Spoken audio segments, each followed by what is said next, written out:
Well, you've had some success to start off the spring. We hope it does continue. But just back to those words, anti-post betting, a lot of people, when they hear those words, both bookmakers and punters, say it's a bit of a waste of time. Getting on that early, you're just going to have another go later on. You've had some success though, so you obviously think differently. Yeah. Well, it's a tremendously rewarding bet. You carry the ticket around your pocket for 4 to 6, 8 weeks. So you follow it all the way through. You almost feel like an owner of the horse because you own the ticket. And having worked for 3 or 4 years on the doubles as running the doubles for a very, very big bookmaker, I learnt a lot. And the greatest thing you have to know is to be able to anticipate where the horse is going to end up in 2 months. It's not important to know what the horse is doing now, rather where it's going to end up. One important statistic in the Melbourne Cup is unable to be judged early, except for a few horses like the internationals, and that is that 15 to 21 years, the winner has done a personal best rating in its lead-up run. Now, that just emphasises how hard the Melbourne Cup is to win. One horse who's done that at the moment is Mount Athos. He is guaranteed to be going into the Melbourne Cup without another run, but he's got a very big variable against him, and that is that the last 61 runners who've gone into the Melbourne Cup from Europe at their first Australian start without a lead-up Australian run, they've all lost. Red Cadeau went close last year, but he still didn't win, and Mount Athos has to climb that mountain. That's obviously a big mountain to climb. I guess it's become a lot more difficult betting early on Melbourne and Caulfield Cups for punters in recent years because there are so many forms you have to look at from around the world now that we've got all these overseas runners. How do you keep track of all of that as a punter who might not have all the time in the world?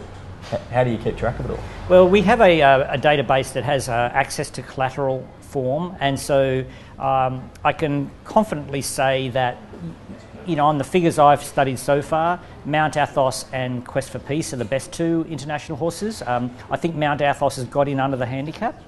That's not a criticism of the handicapper. He's handicapped, but he's getting 4 kilos from Dunedin and American, and I don't think that they can give him 4 kilos. But of course, they're going to come here and have a lead-up run, which is an important variable, as I say, and Mount Athos isn't going to do that. But just on, if there is going to be a horse that snaps that run, it may be Mount Athos because he is so well in, and he's got such a high rating in his last start. Now, Green Moon is a horse that you've mentioned. It's one that you said is certainly going to have a big spring. We don't know exactly what pattern it will be taking, but what are you speculating that it will be? It'll either go the efficient route, fourth up in the Cox Plate and then go straight to the Melbourne Cup. It's not efficient though, as I said earlier. I think he's far better suited to run in the Mackay Diva pattern. 4th up Caulfield Cup, 5th up Melbourne Cup. There's a lot of horses who've won that double. There are not a lot of Caulfield Cup winners who've gone close in the Melbourne Cup that everyone has said if he didn't get the Melbourne Cup penalty, he would have won the Melbourne Cup. So my view is that I would rather see him run and win the Melbourne Caulfield Cup. There's no guarantee he will win the Caulfield Cup. A fantastic stat is running runner-up in the Caulfield Cup going into the Melbourne Cup. I think to win the Melbourne Cup, I think Green Moon should run in the Caulfield Cup. I'm pretty confident of that. There'd be plenty of sentimental money and maybe some money that's previously been won on horses like American and Dunedin for the Cups this time around. What are your thoughts on those horses for this year? Well, I think American has got to come back and prove that he's up to that level. Once you get up to 58 kilos, it's a bit of a challenge and you get a little bit older. I'd be personally avoiding American. I've got a huge opinion of Dunedin, but he's now up to 58, and so he meets that same challenge. I looked at other horses like Galileo's Choice. I think it's hard in the market, 25 to 1 or something. I'd pass on him at this stage. I mean, unless he comes over here and runs a phenomenal race in the Geelong Cup or something and gives me a better indication, I don't think he's got the figures to win.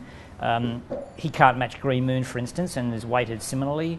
I think Jackalbury is a little bit similar. I think he's a little bit short of being able to win the race. So, at the moment, if the race was on tomorrow, my computer would have Green Moon and Mount Athos equal favourite, and it's got him a little bit ahead of the rest. What about some local horses? There are some towards the top of the market. Obviously, we're being dominated by the overseas horses pretty regularly at the moment, but what about some locals? Well, I think the locals would like to own Green Moon. If we can claim him as a local, which probably we can't. I can't see it. My Lucky Day is a very good stayer from his performance in the Melbourne Cup, but at his best, My Lucky Day, he's really got to improve. He can't win the Melbourne Cup with the advance in weight unless he comes back better.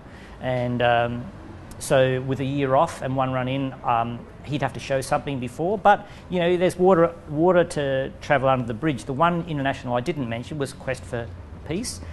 Quest for Peace is the third pick on the computer. I rated the top 20 runners in the market, and he was our clear third pick. And he is going to run, apparently. He's going to have a lead-up run in the Caulfield Cup, so we'll get a good look at him then.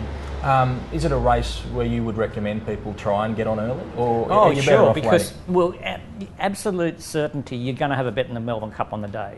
If you've got a bet running for a month or two leading up to it, I mean, that's so much more exciting. You have a sense of ownership of the horse, and you're telling your mates all along. And hopefully people have taken my advice that we wrote in the Betfair Black magazine. I wrote that article in June, and I think Green Moon was 16s and 25s or something, maybe a bit longer, in the two cups. And so, if they're alive with that, and if they took our advice and took Fat Al in the Epsom, who's halved his price, and they've got that ticket live too. So, but we'll be keeping reports coming on the lead up to the big races as they go, and there are some other fantastic lead-up races.